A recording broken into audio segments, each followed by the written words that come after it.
இயல் 8 வாழ்த்து பராபர கண்ணி தாயுமானவர்.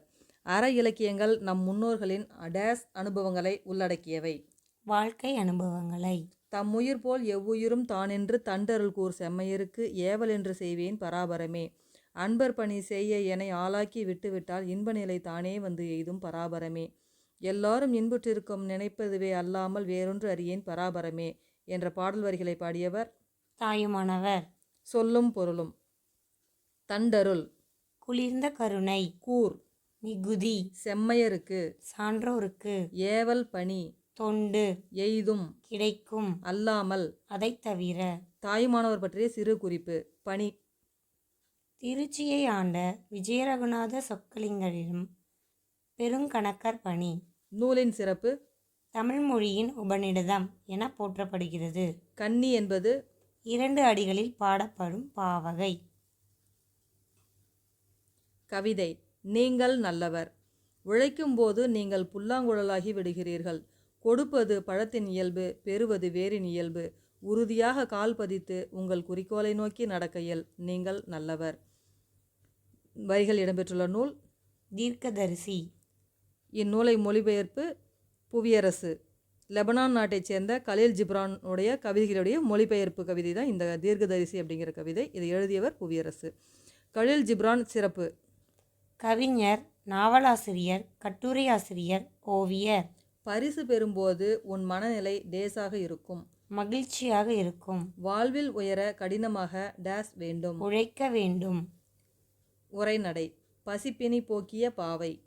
கோமுகி என்பதன் பொருள். கோ என்றால் பசு, முகி என்றால் முகம். கோமுகி பசுவின் முகம் போன்று இருப்பதால் இப்பொய்கை கோமுகி என பெயர் பெற்றது. அமுத சுரபி பாத்திரம் தோன்றும் நாள் வைகாசி திங்கள் முழுநிலா நாளில். அமுத சுரபி யாருடைய கையில் இருந்த பாத்திரம்? ஆபுத்திரன் கையில் இருந்த பாத்திரம். அமுத சுரபியின் சிறப்பு என்ன? பாத்திரத்தில் இட்ட உணவு எடுக்க எடுக்க குறையாமல் வளர்ந்து கொண்டே இருக்கும். அமுத சுரபியில் முதலில் உணவு இட்ட பெண் ஆதிரை. அமுத சுரபி எங்கு கிடைத்தது? மணிப்பல்லவ தீவில்.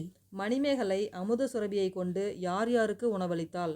உடல் குறைவுற்றோர், பிணியாளர், ஆதரவற்றோர். அதன் பின்னர் பூம்புகாரில் உள்ள சிறைச்சாலைக்கு சென்று அங்குள்ளவர்களுக்கும் உணவளித்தாள். மணிமேகலை மன்னனிடம் என்ன வேண்டினாள்? சிறைக்கோட்டம் அறக்கோட்டமாக மாற வேண்டும். அதற்கு எவை நன்மை எவை தீமை என்பதை பற்றி தக்க அறிஞர்களை கொண்டு சிறையில் உள்ளவர்களுக்கு எடுத்து கூற வேண்டும். பெற்றோரை மதித்தல், முதியோரை பேணல், உறவினர்களை அரவணைத்தல் போன்றவற்றை உணர்த்தும் அறநெறி கல்வியை கைதிகளுக்கு அளிக்க வேண்டும் என வேண்டினாள். மணிமேகலா தெய்வம் மணிமேகலையை அழைத்துச் சென்ற தீவு மணிப்பல்லவ தீவு. விரிவானம். பாதம். எழுதியவர் எஸ். ராமகிருஷ்ணன். எஸ். ராமகிருஷ்ணனின் பன்முகத்தன்மை. நாவல்கள், சிறுகதைகள், கட்டுரை தொகுப்புகள், சிறுவர் இலக்கியங்கள். எஸ். ராமகிருஷ்ணனின் படைப்புகள். உபபாண்டவம், கதாவிலாசம், தேசாந்திரி, கால் முளைத்த கதைகள், சாக்ரட்டிஸின் சிவப்பு நூலகம் என்பது சிறுவர் நாவல். பாதம் கதை இடம்பெற்றுள்ள சிறுகதை தொகுப்பு. தாவரங்களின் உரையாடல். இலக்கணம். பெயர்ச்சொல். பெயர்ச்சொல் என்றால் என்ன? ஒன்றன் பெயரை குறிக்கும் சொல். பெயர்ச்சொல் எத்தனை வகைப்படும்? 6 வகைப்படும். பொருட்பெயர், இடப்பெயர், காலப்பெயர், சினைப்பெயர், பண்பு பெயர். தொழிற்பெயர்.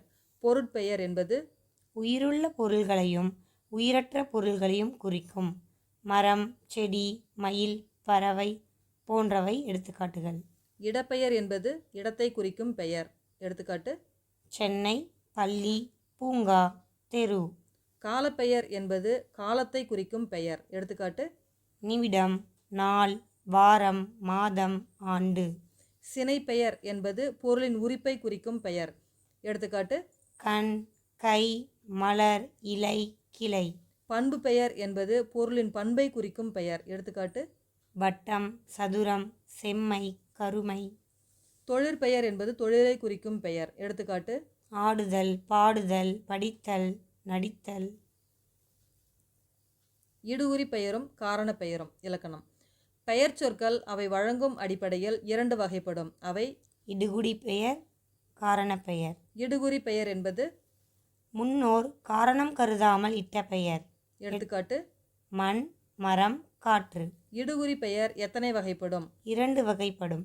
இடுகுறி பொதுப்பெயர், இடுகுறி சிறப்பு பெயர். இடுகுறி பொதுப்பெயர் என்பது காரணம் ஏதும் இன்றி பொது தன்மையை கருதி ஒரு பொருளுக்கு இட்ட பெயர்.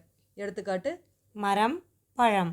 இடுகுறி சிறப்பு பெயர் காரணம் ஏதும் இன்றி பொது பொருளின் சிறப்பு கருதி இடுகுறியாக இட்ட பெயர். எடுத்துக்காட்டு: மாமரம், வாழைப்பழம். காரண பெயர் நம் முன்னோர் காரணம் கருதி பொருட்கள் சிலவற்றிற்கு இட்ட பெயர் காரண பெயராகும். எடுத்துக்காட்டு: நாற்காலி, கரும்பலகை.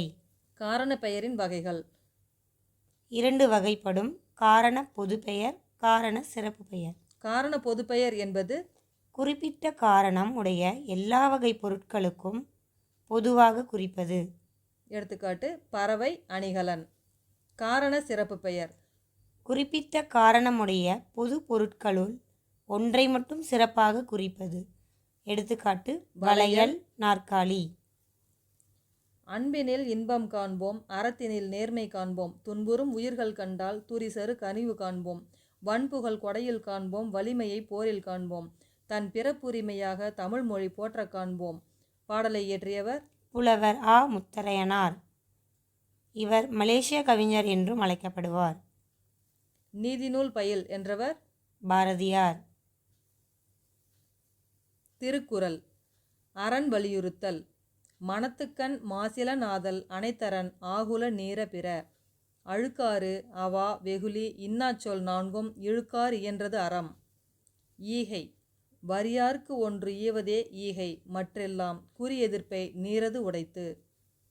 ஈத்துவக்கும் இன்பம் அறியார்கொள் தாமுடைமை வைத்திழக்கும் வன்கண் அவர். இன்னா செய்யாமை. இன்னா செய்தாரை ஒருத்தல் அவர் நாண நன்னயம் செய்துவிடல். அறிவினான் ஆகுவது உண்டோ பிறதின் நோய் தன்னோய் போல் போற்றாக் கடை. எனைத்தானும் எஞ்ஞான்றும் யார்க்கும் மனத்தானாம் மானா செய்யாமை தலை. கொல்லாமை. பகுத்துண்டு பல்லுயிர் ஓம்புதல் நூலோர் தொகுத்தவுற்றுள் எல்லாம் தலை. பெரியாரை பிழையாமை. ஆற்றுவார் ஆற்றல் இகழாமை போற்றுவார் போற்றலுள் எல்லாம் தலை. எரியால் சுடப்படினும் உய்வுண்டாம் உய்யார் பெரியார் பிழைத்தொழுகுவார். ஏழைகளுக்கு உதவி செய்வதே ஈகையாகும். பிற உயிர்களின் துன்பத்தைக் கண்டு வருந்துவதே அறிவின் பயனாகும். உள்ளத்தில் குற்றம் இல்லாமல் இருப்பதே சிறந்த அறமாகும். நன்றி.